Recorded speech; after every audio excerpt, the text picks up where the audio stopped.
Bai? Bale, eskerrik asko. Ezue, Carmela Ayerbe zein du zegula? Joan egin zegula? Lili bat hartu eta oztoz-ozto erantzi eta arek zu ere amets eta arek zu ere erantzi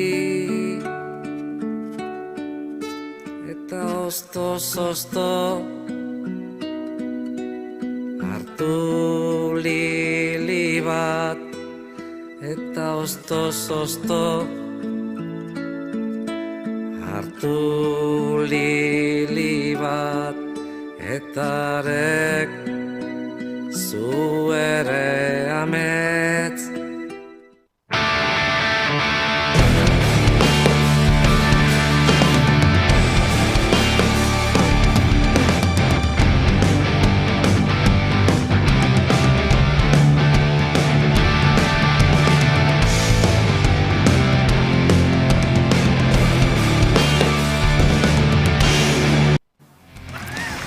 Eta gaur zuzen esateko gai izango ote naiz, Maider Galardi F.agre geuran baita astartero bezalaxe. Kaixo Maider, eskerrik asko geuren izateagatik. Eguerdian, ekine. Eta zuzen puntua eta guzti asmatu eta gero, Carmela Ayerberen heriotza izan da gaur atariko lehen albiste. Gaur egungo giro honetan, memoria, errelatua eta emakume izan da gainera. Ez ote da, Carmela Ayerbe joango beste askok izandako arreta mediatiko hori gabe akaso, Maider? Bai, bueno, egia esateko goizetik arizian berria eta gara, bintzate sare sozialetan eta bere heriotzaren berri ematen baino egia da, transmisio hontan, garrantzitsua dela ere joaten den jende horren aitortza bat ere nolabait egitea esan, bestela nire garaiko edo nire belaunaldikideok jende hori nor den, gizen eta itzala handia duten horien atzean nor egondan inurri lana egiten eta nek ezagutuko dugu. Eta goizean ikusterakoan albistea, pentsatu dugu, ingoet, bilatukoet pixka bat zein zen Carmela Ayerbe, eta egia esan nahiko flipatuta gehatu naiz bere ibilbideakin, eta nik uste aitortza hori egin behar zaiola, 16 urterekin gau eskoletan euskara irakasle hasi Beasainen eta ondoren Ataunen, Beasainen aurrena egun baten eta Biarramunen Ataunen ikasten zuten, erakusten zuen, gero 20 urte zituela ikastoletan irakasle hasi, 1988an Euskal Herrian euskarazeko koordinatzaile nagusi, ondoren HB-ko Mahai Nazionaleko kide, eta bazeon elkarrizketa berrian iten ziotela 2016an, eta esatezun 1974etik 7 aldiz atxilotu zutela. Eta ez bakarrik atxilotu, baizik eta bera gainera esplizituki esatezun torturatu eta bortxatu, eta bortxaketaren kontu honekin lotuta, berak ere elkarrizketa horretan aipatzen zuen, zezailan batzuetan, toki batzuetan emakume izatea. Emakume izatea leku iraultzaileenetan ere, ez aitortzezun, ezker abertzalean egon arren aizan, gero egizan sortuta ere, eta bera hor Mahai Nazionalean egonda ere, eta leku bat izan bazuen ere, hori nabaritzen zala, emakume izatea, eta asko lotzen zuen, bera oso euskaltzalea baitzen, asko lotzezun emakume izatea euskaldun izatearekin, eta nola bazterketa bikoitz hori existitzen zen. Eta gaur egun, berak ere aipatzen zituen, Lorea Agirre eta Idurre Eskizabel, eta ze garrantzia dakan ere beraiekin duten teorizazio horrek, atzera jota ere pentsa 1970ko hamarkada hortatik ere, Carmela bezalako personak zeuden pentsatzen emakume eta euskaldun izatea zapalkuntza suposatzen zuen, eta baita ere herri honen askapenean euskeratik nola eragin, feminismotik nola eragin, orduan aitortza bat bide eta lan guzti horri. Horixe beraz, bihar arratsaldeko 6:30 egingo zaio agurra Karmele Aierberi, eta bere izena eta izana, egunotan behintzat zenbait edabidetan izpi izango da, ikusiko dugu ea guztietan tartea egiteko aukera ere ote duten. Interesgarriak, klabeak eman berri dizkigunak, gakoak eman dizkigunak Maiderrek, besteak beste, emakume, feminista, euskaltzalea, ezkertiarra, zenbat eta zenbat emakume Euskal Herriko historian, eta horien guztien izenak zerrendatu eta gordetza ere zeinen garrantzitsua. Gauzak honela, aizue, aktualitateak albiste bereziki onik ez dugu ekarri gaur, izadi aurraren, motxiladun aurraren egoeran, urrats bat atzera, izan ere ama espetxean du, eta gradu aldaketa tarteko aitarekin egoteko aukera bazuen ere, badirudi, espetxe zuzendaritzaren erabakien gainetik, pasa nahi duela, beste behin ere, gogoan duzue, egunotan izbia izan dugu entzutegi nazional berezi bat, salbuespenezkoa Madril alde horretan ereikita dagoena. Kaixo lagunok, izari naiz, 2 urte eta erdi ditut, eta aitatxo eta amatxorekin Madrilgo espetxe batean bizi naiz.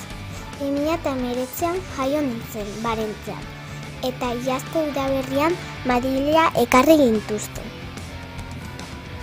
Geroztik, COVID-aren doio hau dela eta urte eta erdi baino gehiago pasa dut kalera atera ezinik. Oso pozik bizi naizen dut, plasoekin, jolasten eta bizkarriak egiten, baina hau dena hormigoia deniz, faltan botatzen dut ere lehen egiten nuen bezala, nire ingurukoak besarkatzea eta haiekin kalera ateratzea, beste ume batzuekin erasteko, parkera ateratzeko, belarra eta jari aukitzeko, animaliak ikusteko. Gainera, iazko martxotik egon naizen eskalera atera, ezin izan ditut nire lengusu-lengutzina batzuk eta nire birra mama oraindik ezagutu. Badut gogoa eta itsasoa lehengoz ikusteko, mendira joateko, hainbeste gauzazin izan dituanok oraindik ikusi. Eta desiatzen nago ere nire herri izango diren Urlata eta Algorta ezagutzeko. Gogoa dut nire urtebetetzea iristeko, baina aldi berean ez dut denbora pasatzea nahi. Badakidalako egun horretan bertan amatxo eta aitatxoren besoetatik hartu eta haiengandik urrunduko nautela. Ez naiz amarengandik bereiztu jaio nintzenetik, eta badakit oso triste egongo naizela Euskal Herrian amatxo gabe. Aitatxo laster aterako da, baina gauzak aldatzen ez badira, gero 10 urte bete arte egon beharko dut nik ere motxiladun ume gisa bidai luzeak egiten, eta amatxo hilabetean behin bakarrik ikusten. Orain arte egunean 24 ordu egon naiz berarekin, eta gerora urtean 24 orduz ikusi ahalko dut bakarrik. Beldur naiz eta zuen laguntza eskertuko nuke lagunok. Ea lortzen dugun aitatxo eta amatxo nirekin batera kalera ateratzea eta urtebetetze hori bizitzako zainena izan beharrean nire bizitzako politena izatea. Haiekin batera etxera etorrita. Nire herriko parkeetan aitatxo eta amatxorekin batera eta zuekin batera. Parkeetan jolastu eta putzetan salto egiteko. Musu asko motxiladun ume guztiei arrangu ezetik. Lortuko dugu gure amatxo eta aitatxo guztiak etxera ekartzea. Musu bana, izadi.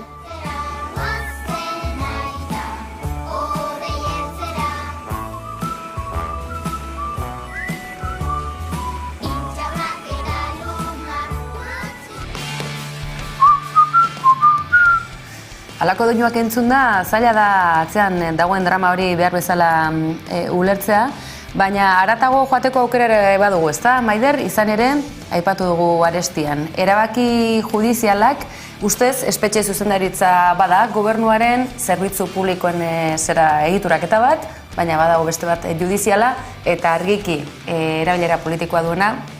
Zeinbait gradu aldaketa oztopatzera datorna eta gainera argi eta garbi izan da, adierazpen zehatzik egin ezean barkamena eskatu dezen eta halako argudioak erabilita, nahiko zalantzakorrak, ez?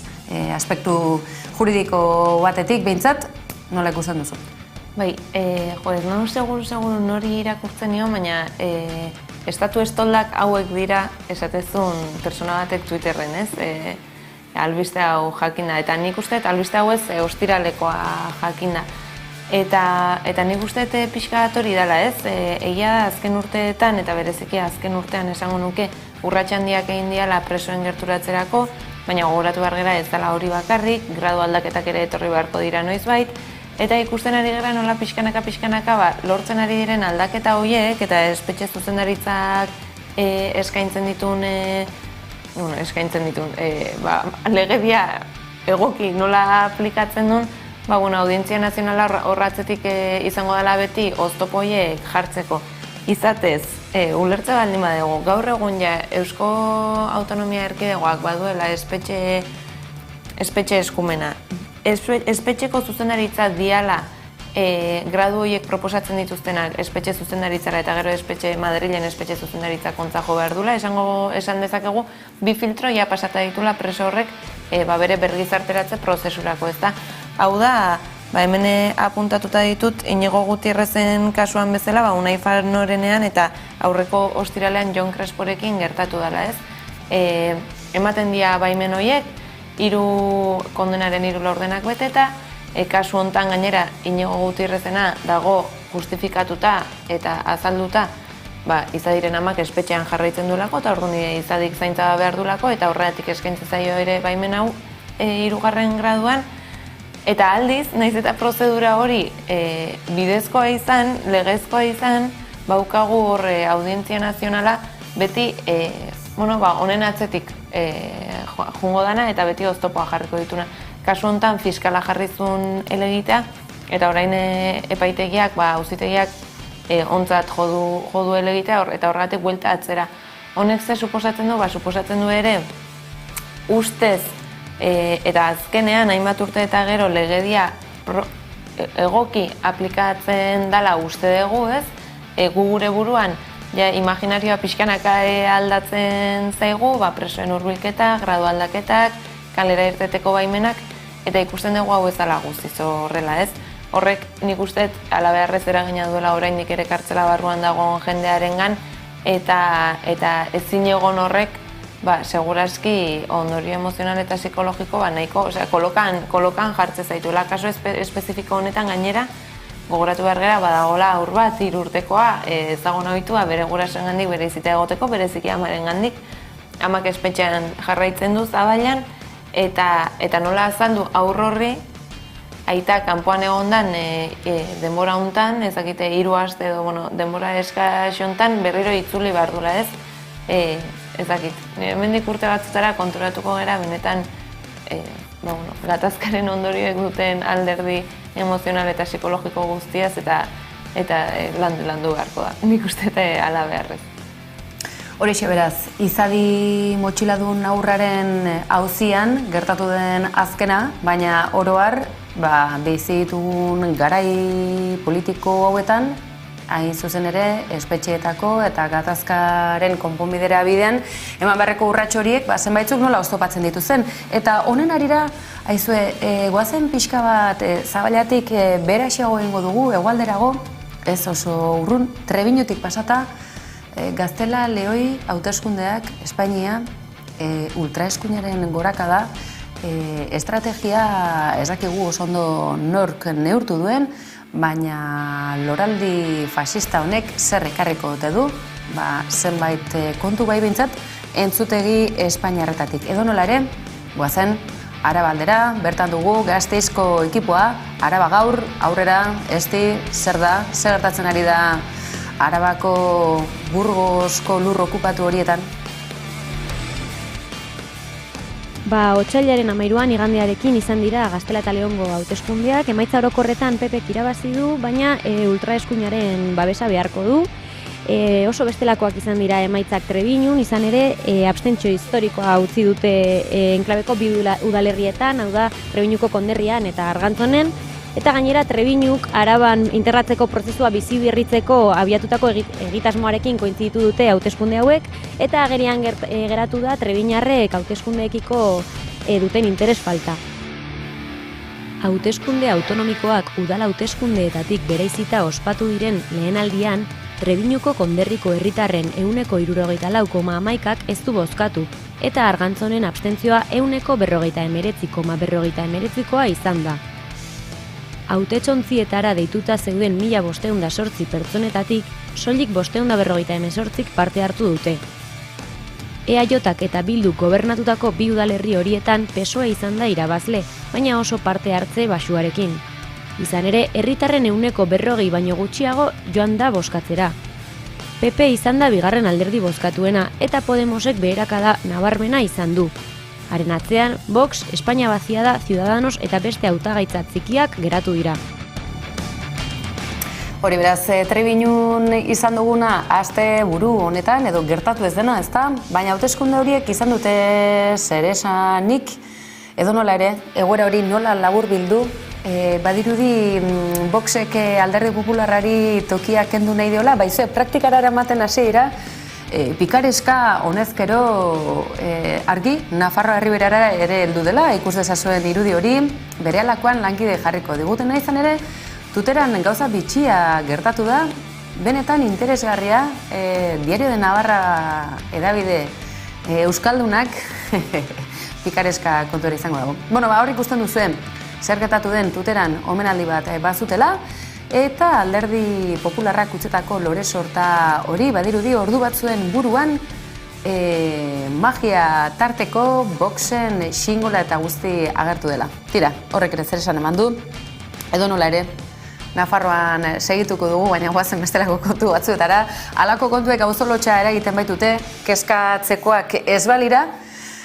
Eskerrak Nafarroagoiri, nora ote goaz oraingo honetan, Herriberri baute dakizue non dagoen, zenbait serie ezagunetan honezkero azaldu da, edo azalduko da, baina Herriberrik badu gehiagorik, Nafarrak bertan bizitzeaz aparte, Nafarroagoi ere bertatik igaroko dela, aste honetan ez galdu. Herriberri, Nafarroa garaiko erdialde hegoaldeko udalerri bat da. Bertan, Herriberriko gaztelua ikusteko aukera izango dugu. 13. eta 14. mende bitartean eraikitako eraikin hau, Carlos Noblearen erregalditik aurrera Nafarroako Erresumako gortearen egoitza izan zen.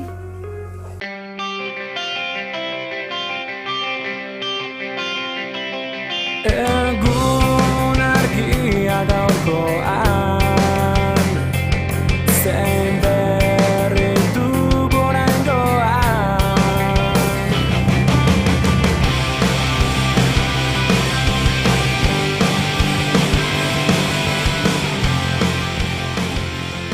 Zu Herriberrin jaio. Bai. Eta bizi? Jaio eta bizi. Eta lan egin? Lan egin Tafaian, ondoko herrian. Egia da, dagoela existen dela... Dago pixkador pikea, Herriberri eta Tafaian arren artean, baina beno, osaga, pike ona, Nere ingurua, azitzen doa biatan. Ez du parte hartu nahi, ez nago adontzen zertan. Gaztetilean, zein notera honen gakoan, nahikoa da. Hemen gabe Gazteluko plazan, ez? Bai, beti eta nik ere gaztelua deitzen diogu inorez jauregia. Jauregia da, egia da. Errege jauregia. Jakin askotan ezin eskoa dela. Biarra dugu urniz jositengo. Haude, Odite Escape Roomean, El Destino del Reino. El Destino del Reino. Salbatzeko bai. Eta zu, janzken honekin, azalduko idazu, escape room bat, lehenago, zer da escape room bat? Bestaldetek Euskal Herrian eboroz, ez akorde horek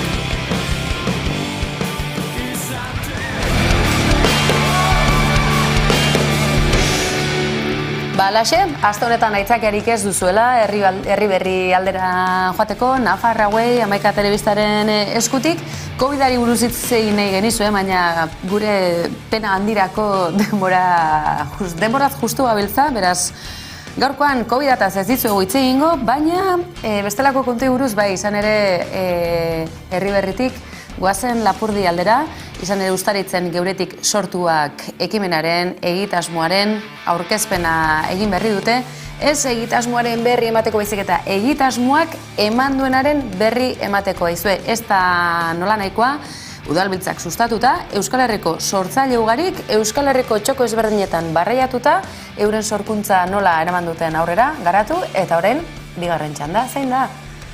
Badatozela herritarron gana, ikusleon gana, eta herri hainbatetan izango da, obra guzti hauen berri izateko aukera, eta nola ez, gozatzeko, ikusteko aukera. Isilduko naiz, aurrera.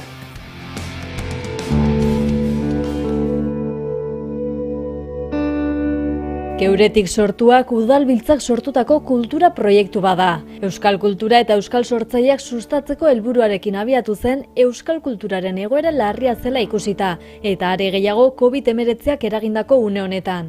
Proiektu honetan 3 modalidade, 3 atal nolabait lantzen dira, bata da literatura, bestea da antzerkia eta bestea da zinemagintza, film laburrak egitearena. Hasieran artistentzako beka deialdia atera zuten. Bertan izena eman zuten 73 artisten artetik 26 izen izan dira hautatuak. Horietako bat Maitane Perez sortzailea da. Nik proiektu bat aurkeztu nuen bertan eta aukeratua izan zen. Orduan aukeratua izate horrek suposatzen zuen 3 asteko egonaldia egitea haiek egokitutako herri batetan.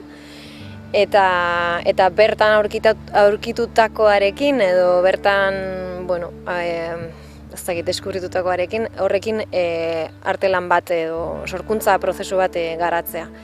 Perezen kasuan literaturan hautatua izan da. Nire helburua eleberri labur bat idaztea izan da.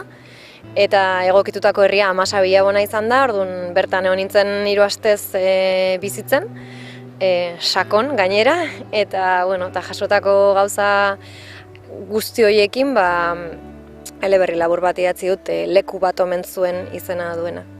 Eta parte hartzen duten beste hainbat herrietan, beste hainbeste herrietan, 26 herrietan landu eta sortu dira gaur hemen aurkeztu ditugun proiektu guzti hauek edo sorkuntza lan guzti hauek. Egonaldi horien ondoren 5 antzerki lan, beste 5 film labur eta 2 liburutan bildu diren 16 literatura pieza sortu dira orotara. Maitane Perez oso eskertuta agertu da proiektu honek eman dion aukeraz. Oso pozik, noski, niretzat iruditzen zait sekulako aukera dela, ze askotan, sorkuntza lanetan eta askotan sorkuntzari ematen diogun denbora oso laburra izaten da, askotan beti emaitzara goaz oso azkar, ni antzerkilaria naiz eta antzerkian ere beti gertan zaigu, epeak dauzkagula, eta sorkuntza prozesuari horrelako garrantzia ematen dion proiektu bat oso eskertzekoa da. Gainera, euskaraz sorkuntza zerotik egin ahal izateko aukera eta horretarako inguruak babestea, laguntzea, bultzatzea oso baliagarria eta oso berezia izan da niretzat, eta ni oso eskertuta nago. Eta orain, behin sorkuntza lan hauek eginda, horrietako egindako egonaldietan, orain hasiko da edo hasita dago jadanik, hauen erakustaldia eta ikusteko aukera. Herriz-herri izango da sormen lan guzti hauek parte hartu duten udalerri horietatik igaroz, eta beraz orain lan horien emaitza ikusteko garaia iritsi da.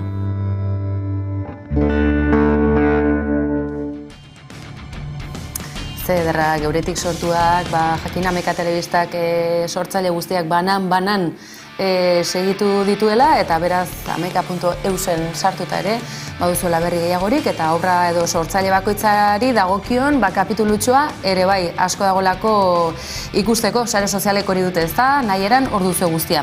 Ezue, joan aurretik, biltza bukatze kontu hauetan, atzo akaso ikusiko zenuten, baina gaur berreskuratu nahi izan dugu, zergatik agurreko kintuak ze jatorrak aizue, eta ze gauza, ze poza ematen duen gazte jendeak kantari, ikurriñak, ez dakit, beste garai batzutara ere bideiatzeko aukera ematen du, baina ez, gazte jendea eta gainera aizue, grina, ospoa, Akaso adinean gora goazelako izango den bi kontu hau?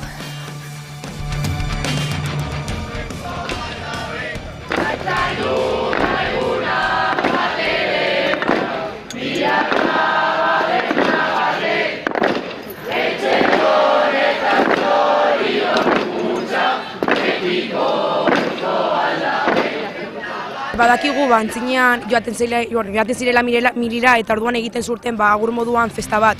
Eta gaur egun tradizio bat bilakatu da eta orduan 18ak ospatzeko egiten dira. Hasiera batean egiten zuten mutilak, baina gaur egun baita ere neskak ospatzen ditugu kintoak. Eta azken finean hartzen dugu poz handiz eta alden neurrian gaur egun, azken finean 18ak ospatzeko eta baita zure adineko lagunekin, adineko pertsonekin egoteko une bakarra izango da zure bizitzan.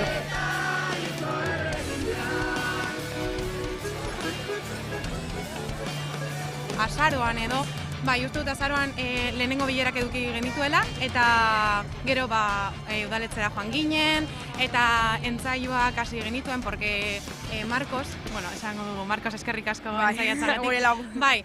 Lagundu egiten digu entzaio guztietan eta berak erakasten dugu abestia eta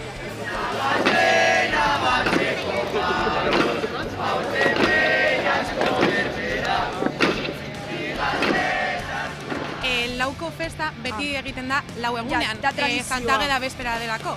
Baina gero, gaurko eguna, 11, urte bakoitzak hautatzen du zer egunetan nahi duen. Eta gu gaur joan gara poligono guztietatik abesten, gero ikastetxe guztietara, eskualdeko ikastetxe guztietara, gero denok elkarrekin egon gara institutuan, eta orain bestuko dugu hemen guk enparantzan, eta gero daukagu gauean elektrotzaranga, erromeria prestatu dugu. Eta borketzi gute gehiago.